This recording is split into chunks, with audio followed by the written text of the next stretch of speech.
Buenos días. En el día de hoy vamos a presentarles nuestra conferencia, como estaba anunciada, de la COVID-19 y ácidos biliares, nuevas perspectivas. Primeramente, quisiéramos agradecer, antes de darle comienzo a esta conferencia, a nuestro distinguido y venerado profesor, el doctor Raimundo Yanio, y al doctor Manuel Paniagua, los cuales, junto con nuestro Ministerio de Salud Pública, han contribuido al conocimiento de los ácidos biliares hasta la actualidad. También quiero agradecerle al comité del Consejo Científico de nuestra institución y a la dirección de nuestra institución, la cual ha contribuido a la presentación de esta conferencia para poder mostrarle a la comunidad científica las nuevas perspectivas que pudiera tener los ácidos biliares en la fisiopatología de la COVID-19. En el día de hoy, está con nosotros la doctora Virginia Capó de Paz, doctora en ciencia del Instituto Pedro Curie, la cual desde hace un momento estamos trabajando en este tema, y como ustedes van a ver durante toda la conferencia, la presentación de los hallazgos histopatológicos que pudieran estar infiriendo en la posible asociación entre la infección del SARS-CoV-2, la COVID-19 y los ácidos biliares. No más, comenzamos nuestra conferencia, y es importante mantener una secuencia de toda la presentación de nuestra conferencia para poder entender a lo que nosotros nos proponemos. Con el permiso de ustedes, voy a retirarme el nasobuco para poderle darle inicio a esta conferencia. Cuando hacemos una revisión sistemática de todo lo que se viene hablando de los ácidos biliares, el objetivo fundamental de esta conferencia es darle una visión holística de todo lo que se viene publicando de los ácidos biliares, y por supuesto ver cómo pudieran estar todas estas evidencias biomoleculares, cómo pudieran justificar su posible participación en la COVID-19. Después de haber realizado una revisión sistemática, crítica y ordenada, fíjense en esta diapositiva cómo nosotros mostramos las evidencias históricas y epidemiológicas y clínicas y la evolución que ha tenido el conocimiento hasta la actualidad de los ácidos biliares, cuyo tema es un tema que realmente es denso, pero gracias al desarrollo de la biología molecular ha permitido conocer todas estas evidencias. Recordemos que desde el año 1932 hasta el 1990 siempre considerábamos los ácidos biliares que eran derivados del metabolismo final del colesterol. Conocíamos prácticamente sus propiedades físico-químicas, su función fundamental de detergente y absortiva. Fundamentalmente estaban clasificados como elementos esenciales para la absorción de las grasas, fundamentalmente de los lípidos y de las vitaminas liposolubles. Y también se comenzaba en aquella época la interacción que podían tener con las bacterias a nivel de la luz intestinal, y cómo se transformaban de ácidos biliares primarios que provenían del hígado a través del colesterol en la luz intestinal, cómo se transforman en ácidos biliares secundarios. Pero algo interesante, importante ha ocurrido en los últimos tiempos, de finales de la década del 90 hasta la actualidad. Todo lo que es el desarrollo de la biología molecular en relación con los ácidos biliares ha permitido crear una nueva conceptualización de los ácidos biliares. Todo ha permitido de considerarlos hoy como moléculas de señalización, como vamos a ver de manera en todas las demás diapositivas que vamos a presentar en el día de hoy, cómo ellos actúan como ligando endógeno sobre los receptores y los transportadores con los cuales ellos interactúan, que gracias a todo este desarrollo de la biotecnología han permitido identificar dónde están ubicados todos estos receptores, cómo no solamente están a nivel hepático, a nivel intestinal, sino que también están en órganos extradigestivos, y de ahí es que hoy también se plantea que ya los ácidos biliares por sí mismos, ellos pueden controlar su síntesis y por lo tanto ellos pueden controlar su propia homeostasis. Y con todo el desarrollo que se ha tenido en los últimos tiempos, del conocimiento que se tiene de todo lo que es la microbiota intestinal, cómo ellos interactúan con las bacterias a nivel de la luz intestinal, cómo ellos mantienen el equilibrio en la luz intestinal y a su vez cómo las propias micobacterias pueden contribuir a su biotransformación y a sus actividades biológicas que hoy por hoy son bien reconocidas. Hay múltiples evidencias de que ya no solamente son considerados como agentes esenciales para la absorción de las grasas y de las vitaminas liposolubles. A todo esto se le suma, bueno, todo lo que se viene planteando en la actualidad sobre sus propiedades físico-químicas que le permiten hoy considerarlo con dos funciones muy específicas y con gran evidencia en la literatura científica. Tienen su efecto protector en condiciones fisiológicas y fundamentalmente está relacionado cuando son ácidos biliares que están conjugados con la taurina y que son más hidrofílicos y generalmente son los ácidos biliares primarios. Mientras que hoy por hoy ya se caracteriza el efecto tóxico cuando son ácidos biliares que se están conjugados fundamentalmente con la glicina, que son hidrófobos y son secundarios, que son los que hoy realmente juegan un papel importante en prácticamente en todos los procesos inflamatorios que se dan, no solamente en el aparato digestivo, sino en el resto del organismo. Y esto es un elemento importante porque de aquí deriva un nuevo concepto de la acción citotóxica que tienen los ácidos biliares en los tejidos y cómo ellos interactúan con las membranas celulares, cómo ellos penetran a las células, cómo ellos interactúan con los organelos y cómo ellos pueden llevar a toda una serie de trastornos de procesos inflamatorios que pueden ir desde lo agudo a lo crónico, y a su vez hoy también se plantea que es el mecanismo por el cual ellos son inductores de la tumoración, es decir, de la carcinogénesis, y por eso es que están vinculados hoy por hoy, cuando uno revisa la literatura, no solamente con los procesos inflamatorios, sino con el desarrollo de los tumores. Aquí están resumidos hoy por hoy todas las actividades biológicas que hoy se consideran y que hay evidencia de los ácidos biliares que los define como moléculas de señalización. Ya ellos simplemente no absorben las grasas, el calcio y las vitaminas liposolubles, sino que ellos también intervienen en la regulación de la regeneración y proliferación celular. Ellos son los que mantienen el equilibrio de todo el tejido epitelial del intestino, cómo controlan la microbiota, como habíamos hablado, cómo controlan la motilidad intestinal, el papel pleiotrópico que tienen, que este es un elemento clave, fundamental para hoy poder entender y poder comenzar a justificar cómo los ácidos biliares pudieran estar combinados o asociados al proceso inflamatorio que desencadena la infección a la cual hoy nos vamos a estar refiriendo, que es la infección por el SARS-CoV-2 que provoca la COVID. Este papel pleiotrópico está muy bien definido de los ácidos biliares, cómo ellos controlan el metabolismo energético y cómo controlan el metabolismo lipídico, el metabolismo glucídico, cómo ellos controlan el propio colesterol, cómo ellos se controlan ellos mismos y cómo ellos pueden controlar toda una serie de procesos metabólicos en el organismo que hasta ahora no estaban bien definidos, pero ya existe evidencia tanto experimental como en humanos de esta función. Por otro lado, cómo ellos modulan la secreción enzimática pancreática, que este es otro elemento también importante que hay que tener hoy en cuenta, cómo están bien ubicados esos receptores, cómo ellos interactúan con ellos y cómo pueden equilibrar la función del páncreas a nivel de la luz intestinal. Y por otro lado, también se habla de cómo estos ácidos biliares son capaces de mantener la integridad de la barrera epitelial de la mucosa del intestino, permaneciendo la permeabilidad intestinal, es decir, el control de la permeabilidad intestinal y del endotelio, donde hoy por hoy también juega un papel importante la posible asociación de estos ácidos biliares en su acción tóxica a nivel del aparato digestivo y del resto del organismo. Y por otro lado, bueno, también se consideran que son moléculas proinflamatorias, inmunorreguladoras, que esto es otro elemento importante, cómo ellos intervienen en la autofagia celular y bueno, su acción antimicrobiana que también es reconocida. En este sentido, hay un elemento clave importante para poder comprender todas esas actividades que acabamos de referirnos. Es el conocimiento que se tiene desde el año 1990 hacia acá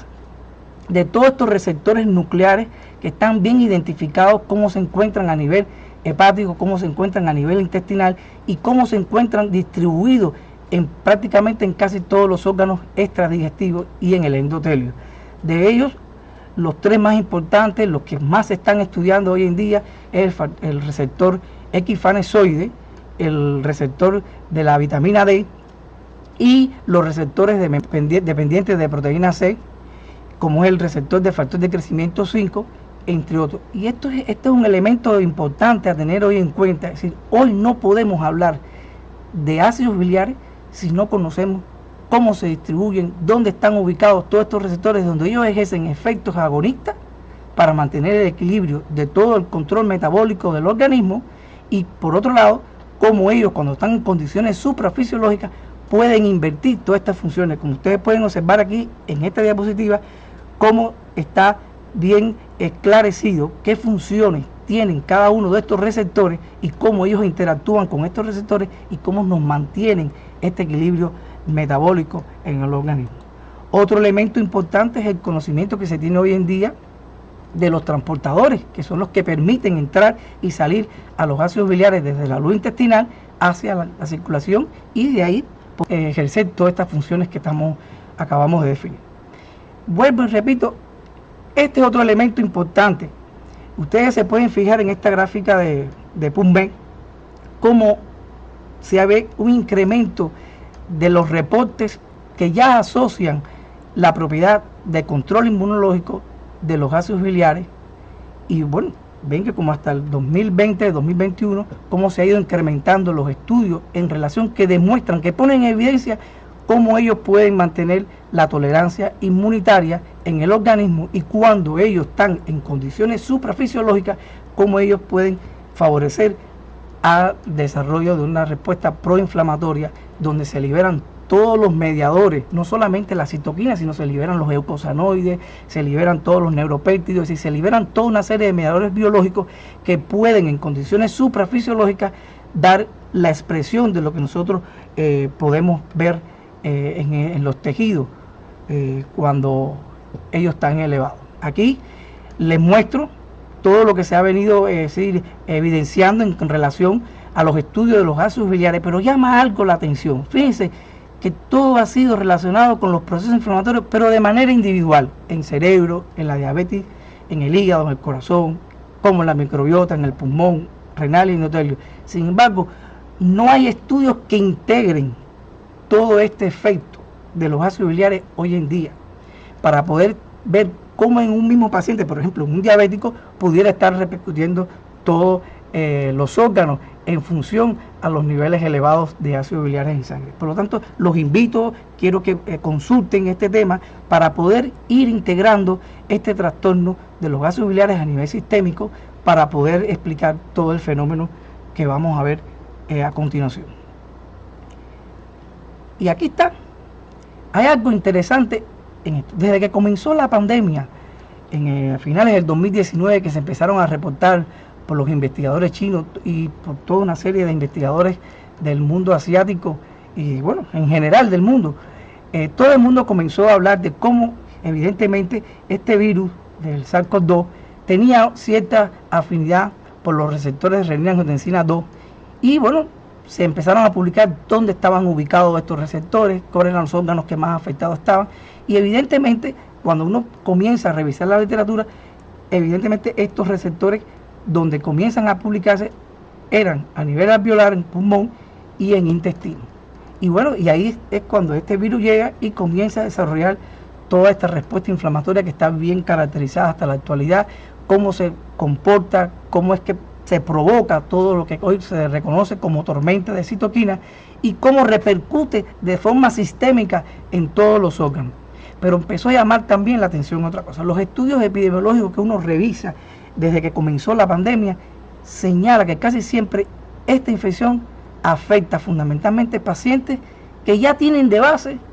una comorbilidad que no es más que el sustrato, o por así definirlo, como un elemento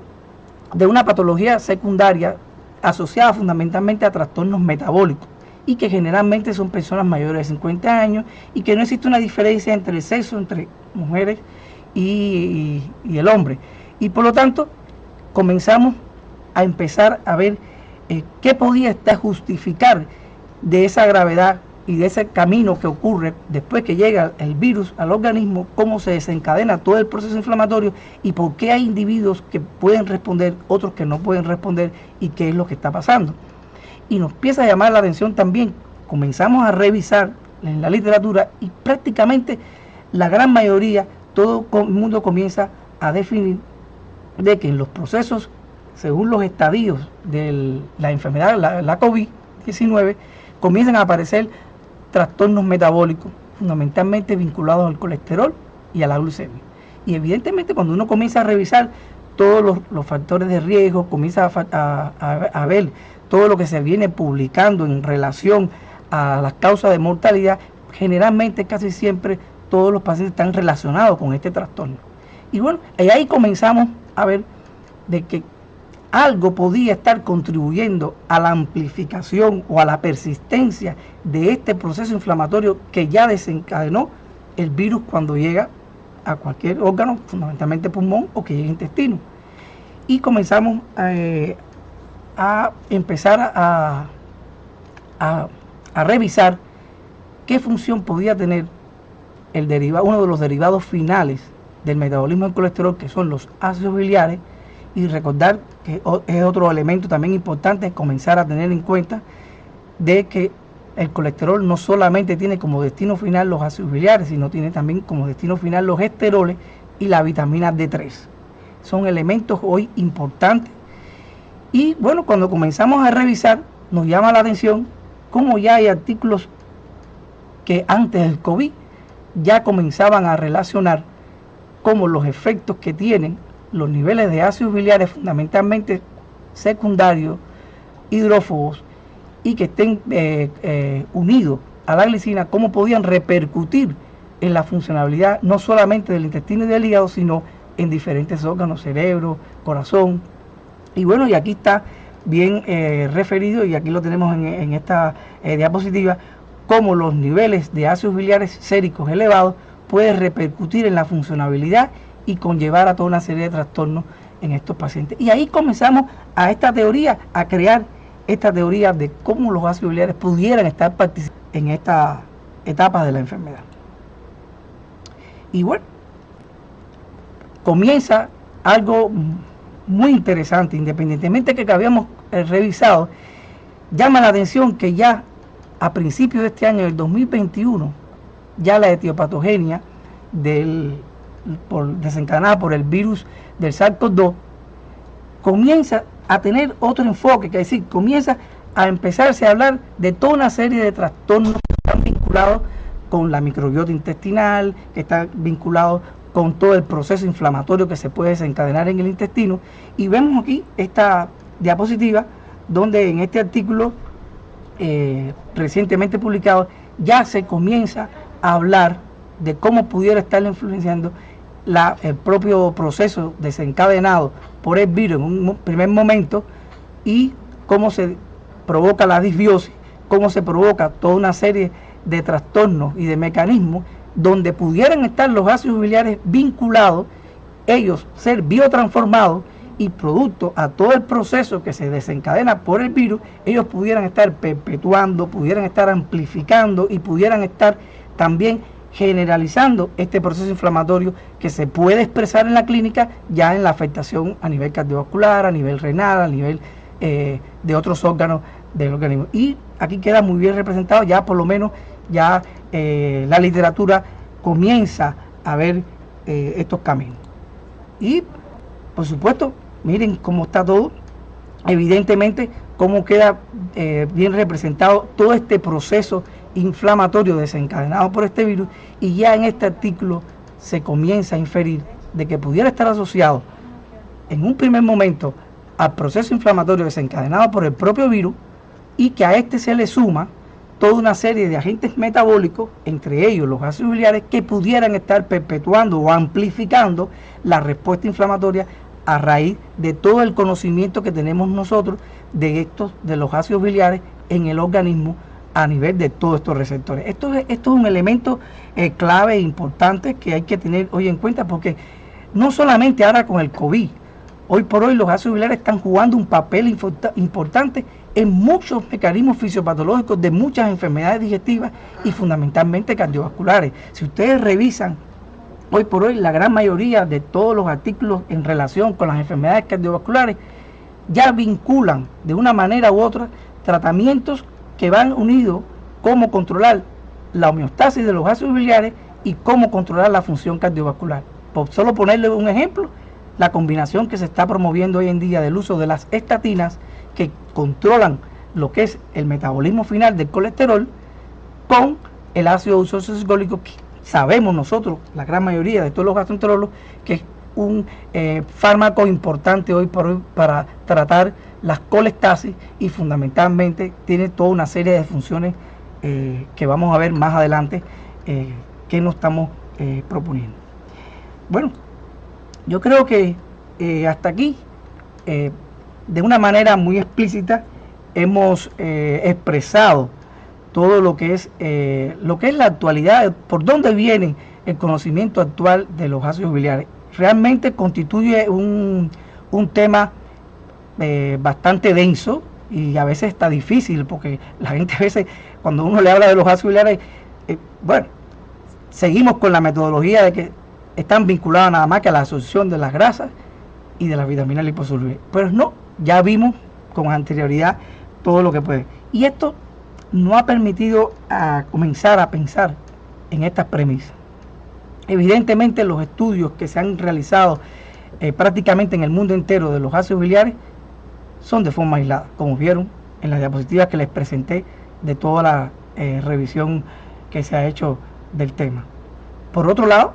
cuando uno hace la revisión desde el surgimiento de la pandemia hasta la actualidad, evidentemente prácticamente todas las comorbilidades que se asocian son de origen metabólico. Por lo tanto, hay un trastorno metabológico que pudiera estar acompañando a los pacientes con la COVID-19 y que son trastornos metabólicos que ya existían, que hasta ahora tenían un control puramente dietético, medicamentoso, y que al llegar el virus lo descontrola y se puede estar amplificando por toda una serie de agentes metabólicos como son los ácidos biliares. Hay otro elemento importante que es las características semiológicas. Miren, esto es un elemento importante a tener en cuenta hoy en día, puesto que generalmente siempre esperamos los síntomas de carácter respiratorio y bueno, todo el mundo espera la tos, pero hoy por hoy, cuando uno revisa también todo lo que se reporta en relación con complicaciones o con síntomas asociados a la COVID, están los síntomas digestivos. Se reporta que entre un 30 hasta un 50% de muchos pacientes con esta infección por SARS-CoV-2 o por ya enfermos por la COVID-19 pueden tener como síntoma desencadenante o como anuncio del proceso que va a la enfermedad de la etapa, los vómitos, las diarreas y el dolor abdominal. Pero hay un problema importante y a esto los invito fundamentalmente a todo el personal que atiende hoy por hoy a los pacientes con COVID, que es importante describir la parte semiológica de estos síntomas, porque realmente uno revisa toda la literatura al respecto y solamente nos referimos a la frecuencia, pero no existen características semiológicas. Y sin embargo, nosotros nos hemos dado la tarea en los trabajos que estamos llevando a cabo de poder caracterizar estas diarreas, que generalmente hasta ahora las que hemos podido ver de manera empírica o al menos referidas de manera empírica son diarreas amarillas, verdosas, explosivas, espumosas, con sensación de quemazón en el ano y a veces son precedidas de dolores abdominales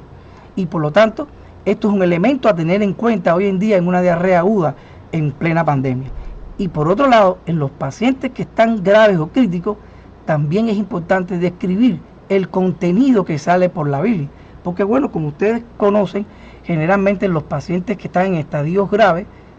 siempre tienen una disfunción gastrointestinal aguda y que esto puede contribuir al paso del reflujo del contenido duodenal y que es de aspecto bilioso, y por eso que muchas veces en estos pacientes vemos en los Levin la aparición de contenido bilioso y generalmente a veces no le damos la característica, la importancia que puede tener, y más ahora que ya estamos conociendo todos los efectos que puede tener los ácidos biliares cuando están en niveles suprafisiológicos, fundamentalmente a nivel del intestino. Y bueno, esto es un elemento que, vuelvo y repito, los invito, les promuevo que comiencen a hacer estudios para poder describir estas características semiológicas de estos elementos. Y por otro lado, bueno, otra vez evaluar los niveles suprafisiológicos de ácidos biliares para ver si estos pudieran sustentar teóricamente la falla de la tolerancia inmune o inmunitaria que se da en estos pacientes, que pudiera estar contribuyendo a la evolución tórpida y al incremento de la mortalidad en muchos de estos pacientes. Porque vuelvo y repito, la comunidad científica hoy por hoy tiene todos los elementos, como vimos anteriormente, y todo lo que se está publicando, pero evidentemente aún no se ha podido buscar cuál es el metabolito que pudiera estar amplificando, que pudiera estar contribuyendo a todo este fenómeno. Incluso hoy por hoy se habla del comportamiento, del nivel de toda una serie de metabolitos a nivel de la luz intestinal, como el triptófano, para poder explicar todo estas características de los síntomas que se dan en estos pacientes, pero también pueden estar vinculados también con los ácidos biliares. Y hasta ahora no existen evidencias científicas de la asociación entre ácidos biliares y la COVID-19 de manera integral. Por eso es que nuestro Centro Nacional de Cirugía del Mínimo Exceso, junto con el IPK y el Hospital Naval, hemos comenzado a ver cómo podemos integrar esta asociación y poderla evaluar y poderla tener en cuenta para poder ir creando o dando elementos que pudieran refortalecer este comportamiento que tienen estos pacientes cuando están en diferentes estadios, que los puede llevar a la muerte. Y por supuesto surge la voluntad también latinoamericana para poder desarrollar investigaciones al respecto, porque creo que no solamente a Cuba, sino también a los países latinoamericanos nos corresponde dar un aporte, dar un granito más a la etiopatogenia o fisiopatología de esta entidad y que pudiéramos contribuir al mismo. Esto, por supuesto, nos ha llevado a crear esta hipótesis de trabajo. Esta hipótesis que fue ya analizada y evaluada por nuestro comité del Consejo Científico de nuestro centro, donde comenzamos a plantearnos de que los ácidos biliares constituyen un eje que transversaliza el proceso de la enfermedad por la COVID-19 y participa activamente en cada uno de sus estadios, que la definen con características propias, por lo que pudieran ser considerados como agente pronóstico a la hora de uno tenerlos en cuenta. Y esto es de gran importancia y nos ha permitido comenzar a ver o a crear, después de todo lo expuesto, de todo lo que hemos revisado, incluso a partir de ahora ustedes también pueden incorporarnos toda una serie de interrogantes que pueden ser investigadas. Y yo les traigo aquí algunos ejemplos, como por ejemplo, ¿existen cambios significativos de los ácidos biliares séricos en la enfermedad? Bueno, en eso estamos estudiando, estamos tratando de evaluar y ver este fenómeno. Recientemente, hemos tenido la posibilidad de recibir alguna donación de Alemania gracias a un gran colega, amigo, el doctor Klaus de Alemania, que nos hizo llegar para poder determinar los ácidos biliares séricos en algunos pacientes del laboratorio DCSB, que pudimos probar en 2 pacientes con COVID y pudimos ir analizando el comportamiento, y evidentemente estos pacientes, cuando tenían el PCR positivo, que tenían sus síntomas, tenían niveles elevados séricos de ácidos biliares, y posteriormente cuando el PCR le dio negativo, que se le dio alta, se le hizo a estos pacientes la determinación de ácidos biliares séricos y observamos que existe una disminución marcada y que pudiera estar en correlación con la mejoría de muchos de los síntomas que tenían estos pacientes. Esto próximamente puede ser que sea uno de los trabajos que vamos a publicar como reporte de los casos por primera vez determinados en nuestro país, y que seguimos trabajando en este tema para ver qué podemos aportar dentro de la fisiopatología de esta enfermedad. Y por lo tanto, darle respuesta también qué relación existe entre los ácidos biliares séricos y los estadios de la enfermedad. las características clínicas asociadas a los niveles de ácidos biliares. Es decir, por eso es que queremos hacer hincapié de que se describa bien la diarrea, que se describa el contenido que se ve en los Levin de estos pacientes y cómo es el dolor. Todo lo que pudiera estar en relación, que pudiera justificar la probabilidad, la presencia de niveles elevados de ácidos biliares en la luz intestinal, que pudiera estar amplificando o perpetuando este proceso inflamatorio. Y bueno, y más aún, las características histopatológicas de los pacientes fallecidos por COVID y los niveles de ácidos biliares. En este caso, bueno, creo que por eso estoy compartiendo hoy con nuestra querida profesora Virginia Capó, que bueno, es una profesora que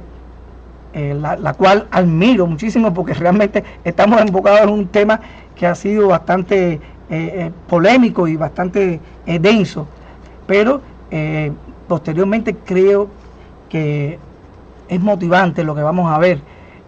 a continuación de las presentaciones que está teniendo nuestro país, el grupo de patólogos de nuestro país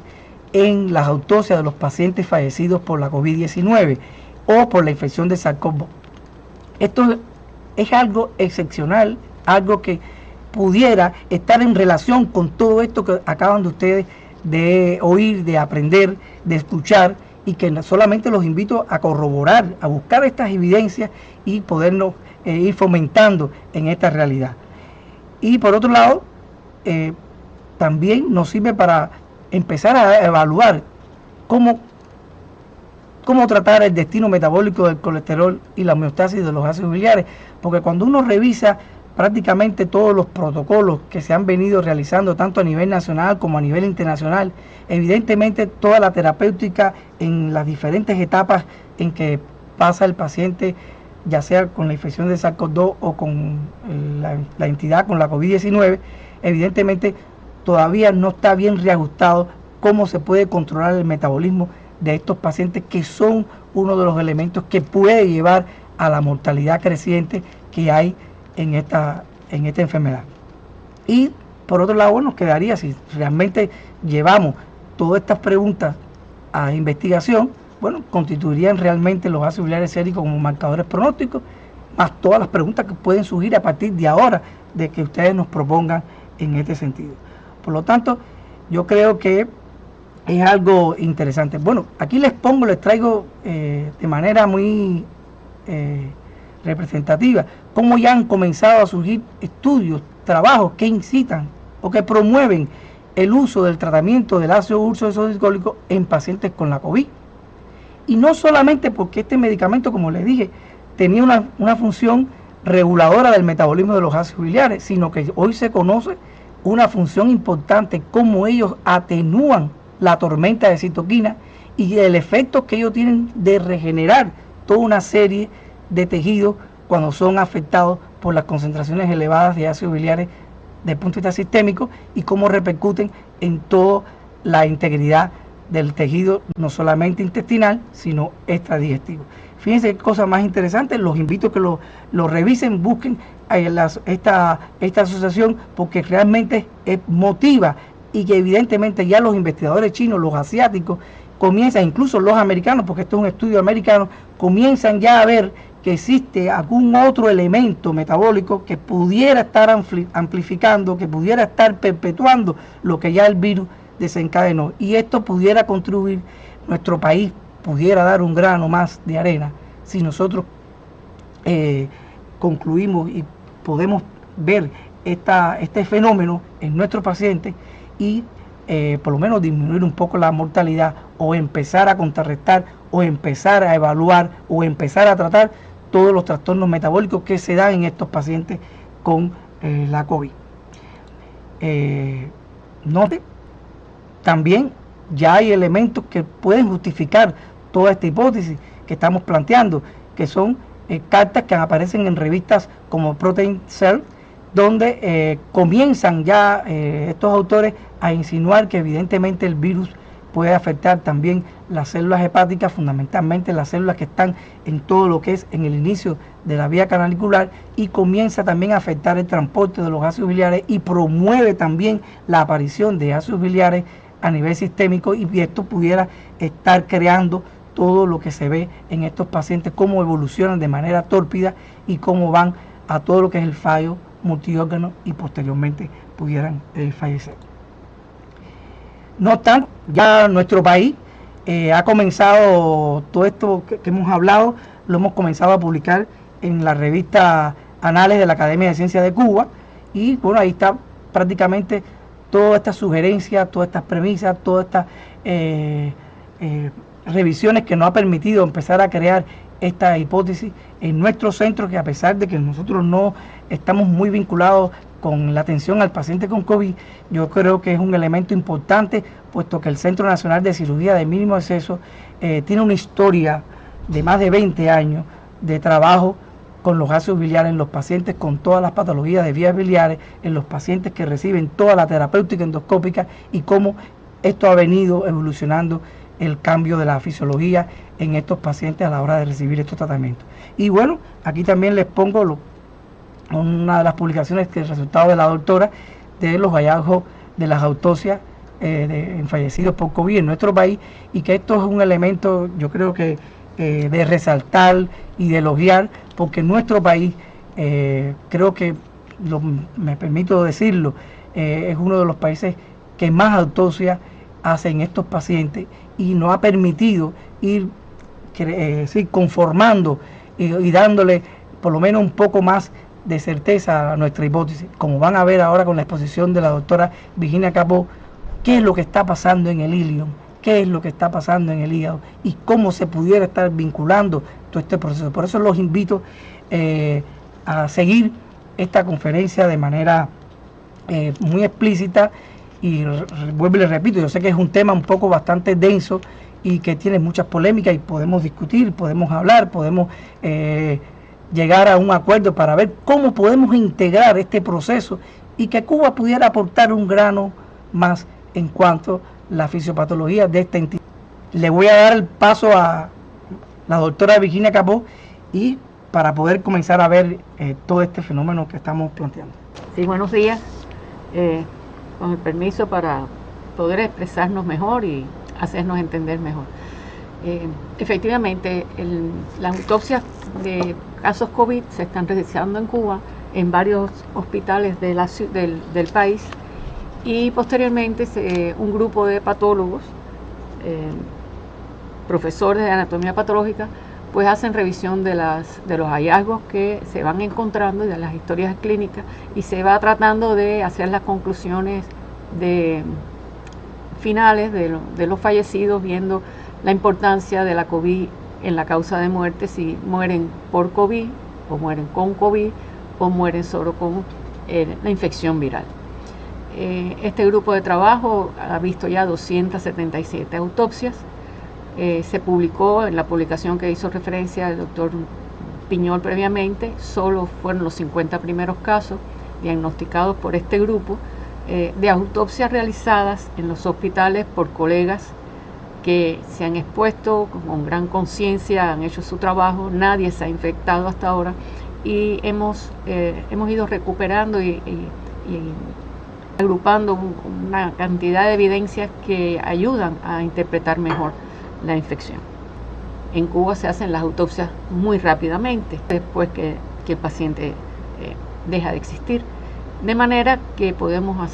tomar muestras de tubo digestivo que de otra forma serían imposibles estudiar por la autólisis rápida y que ocurre en los tejidos. Por esa razón hemos podido hacer algunos estudios y los quiero compartir con ustedes. Los receptores de la AC2, que son imprescindibles para la entrada a los órganos del virus SARS-CoV-2, quiero mostrarles la cantidad o la frecuencia en que aparece en la porción terminal del intestino.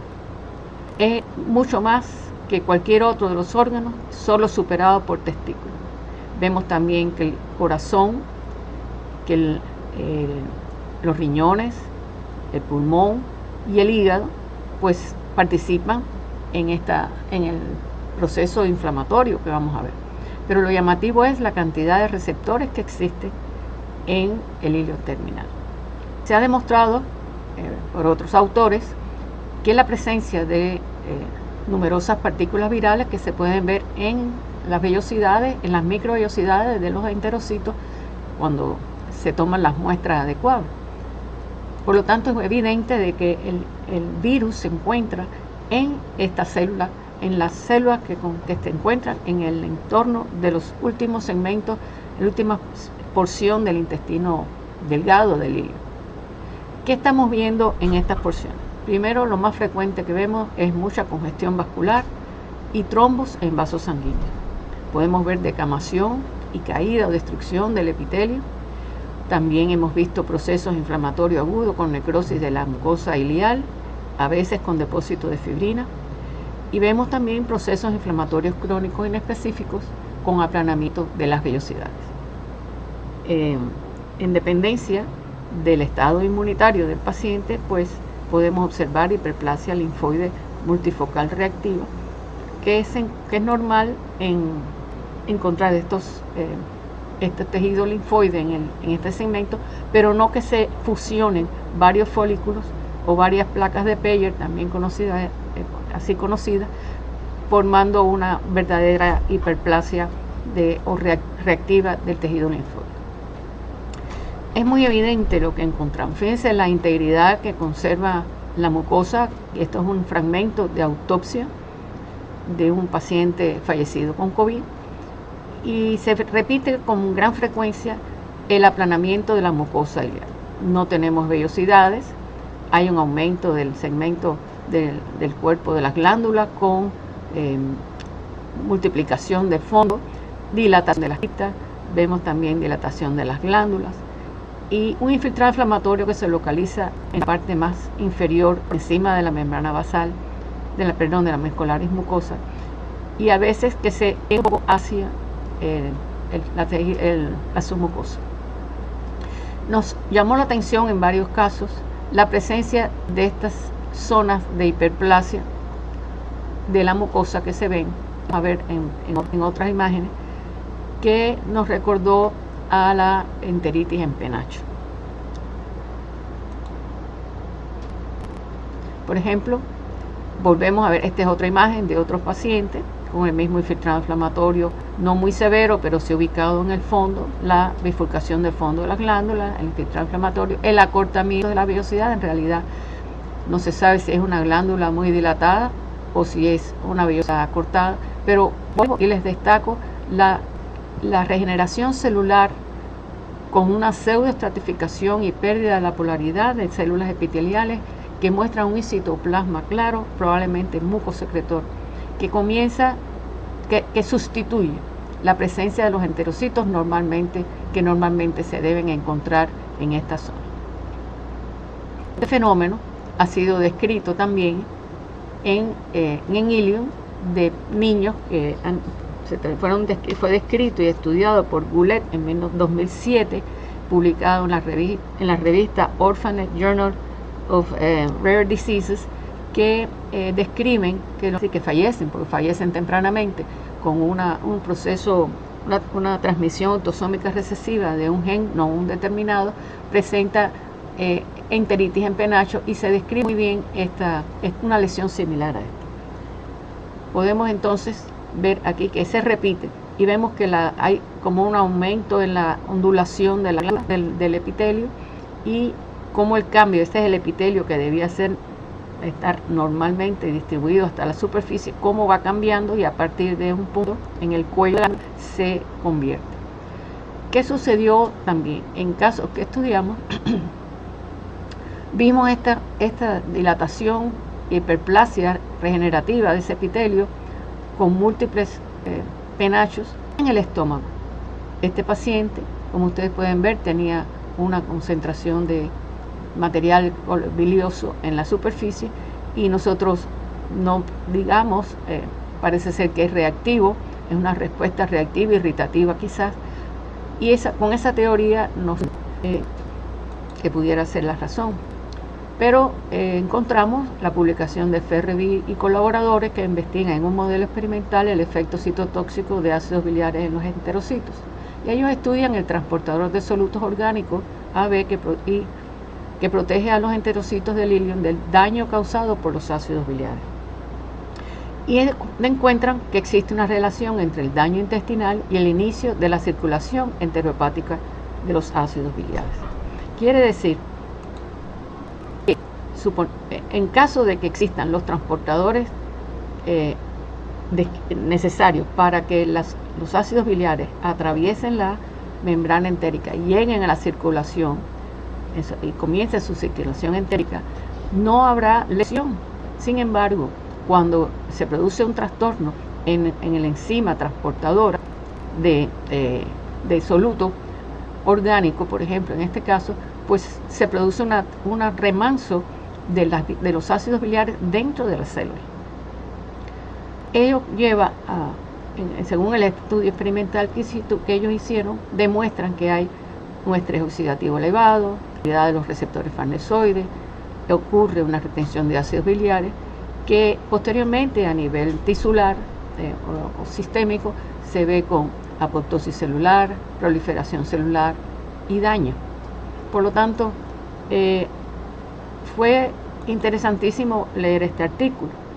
porque en un experimento, en la demostración histológica que ellos presentan, ustedes ven el intestino normal a los 5 días de un ratón recién nacido, que es totalmente normal. Sin embargo, ven en un animal en el que ellos han suprimido la producción de OST, de transportador de soluto orgánico, cómo aparece ya a los 5 días una formación de un penacho similar al que vemos nosotros, en los casos hemos encontrado. También a los 10 días es todavía un poco más evidente y nos llama la atención que esto pudiera estar relacionado con la retención de ácidos biliares como mismo ellos explican, que ese es el criterio que ellos tienen, pero que es muy similar a lo que hemos encontrado nosotros. Y lo que hemos encontrado en los fallecidos, en realidad, lo que más frecuentemente encontramos son los procesos inflamatorios, agudos y crónicos, más que esta misma formación en penacho. Pero, cosa curiosa, nos llamó la atención, encontramos estas modificaciones y las estamos presentando a ustedes, puesto que no sabemos en realidad a dónde pudiera llegar esta información morfológica de un posible daño funcional en el movimiento, en la migración y traslado y circulación de los ácidos biliares. También vemos en estos casos en la hiperplasia linfoide multifocal, como les explicaba, tanto germinativo como casi rompe la mucosa en la superficie, produciendo una estructura de la barrera intestinal, lo cual es contraproducente en nuestros casos. Para el tema que tratamos, que es la posible entrada a través de la ruptura de muchos elementos, tanto bacterianos, metabólicos, químicos, de la luz intestinal hacia la circulación, con su efecto que pudiera tener más allá en los órganos como son el corazón, el encéfalo, pulmón, que pudiera estar agravando el cuadro histológico, el cuadro clínico de los pacientes con COVID. En el hígado está asociado a una hipertransaminasemia, bilirrubinemia e hipoalbuminemia. Y es lógico, puede haber otros factores también, pero ¿cómo puede estar dañado el hígado? El hígado es verdad que tiene muchos receptores de AC2, pero es en realidad las células que revisten los túbulos, los canalículos biliares, los que tienen más receptores. Y de ahí hay que pensar que al haber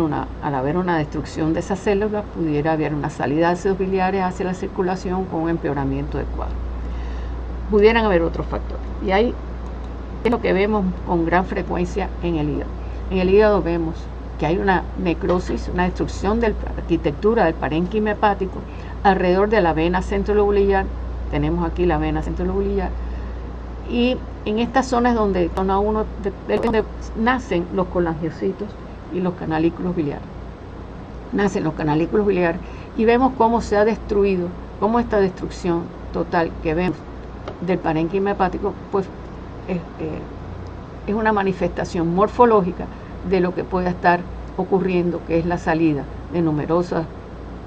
de gran cantidad de ácidos biliares, además hacia la circulación. Quiero destacar que en los pacientes que hemos visto, casi el 80-85% de los casos ha ido variando la porcentaje, pero bueno, es bien alta la cantidad de pacientes que muestran esteatosis hepática a vacuolas grandes, y luego también las presentan a menor tamaño, pero estas están más vinculadas a los procesos agudos premorte, como el fallo múltiple de órganos. Pero es muy evidente la esteatosis hepática y es un tema de un hígado que está hipóxico, pero además con trastornos metabólicos, y que apoyan el criterio de que los pacientes con trastornos metabólicos evolucionan peor en la COVID. También vemos zonas un poco más distantes de la vena centrobiliar con ruptura de los trabéculos, y ustedes pueden ver que eso todo pues influye en la calidad y en la sobrevivencia de los pacientes. Este cuadro es un poco más resumen de todo lo que hemos estado conversando. O sea, el virus entra en los hepatocitos, los colangiocitos, los químicos serán, se produce un aumento de la aurícula derecha que impide el retorno venoso y hay bradicardia. Esto provoca una intensa congestión hepática con necrosis de los centros lobulillar, una hipoxia marcada, un aumento de la hipoxia en el daño renal, en los riñones con daño renal, y que si tienen daño renal previo, la evolución es mucho más severa, lo cual se ha estado observando. La esteatosis micro y macrovesicular es evidente que influye o es manifestación de la disfunción hepática del trastorno metabólico. Esta disfunción hepática nos lleva a niveles elevados de enzimas hepáticas y de ácidos biliares. Y estos niveles elevados de ácidos biliares tienen a su vez un efecto sobre las células, los metabolitos, los organelos, la mitocondria, la circulación, la intensidad de la contracción cardíaca. Todo ello influye en la situación que estamos observando y le integra todas las manifestaciones que estamos observando en los fallecidos. De ahí que nuestro criterio del estudio, que se hace necesario conocer los niveles de ácidos biliares séricos, puesto que los ácidos biliares como tal no destruyen, no dañan la entrada, la barrera entérica. Sí daña cuando no hay transporte a través del epitelio entérico hacia la circulación. Pero el conocer si los niveles elevados de ácidos biliares en suero están elevados sería una gran importancia para poder redondear estos pensamientos que hemos estado elaborando a partir de lo que hemos visto y lo que hemos estado estudiando. Invito al doctor Piñol a que haga las conclusiones de este trabajo, y esperamos que haya muchas más personas que se interesen en poder demostrar que existe verdaderamente un efecto de los ácidos biliares elevado en la evolución de la COVID. Muchas gracias. Aquí les cedo la palabra. Bueno, evidentemente, una vez expuesto todo el conocimiento actual que se viene evidenciando sobre los ácidos biliares y los hallazgos histopatológicos que se están viendo en las biopsias de nuestros pacientes, les damos la tarea y queremos compartir con todos de manera mucho más integral este conocimiento y poder comenzar a trabajar en función de estos pacientes solamente con el objetivo y con el fin de poder mejorar la calidad de vida y poder disminuir la mortalidad de esta enfermedad. Muchas gracias y les deseo un bello día.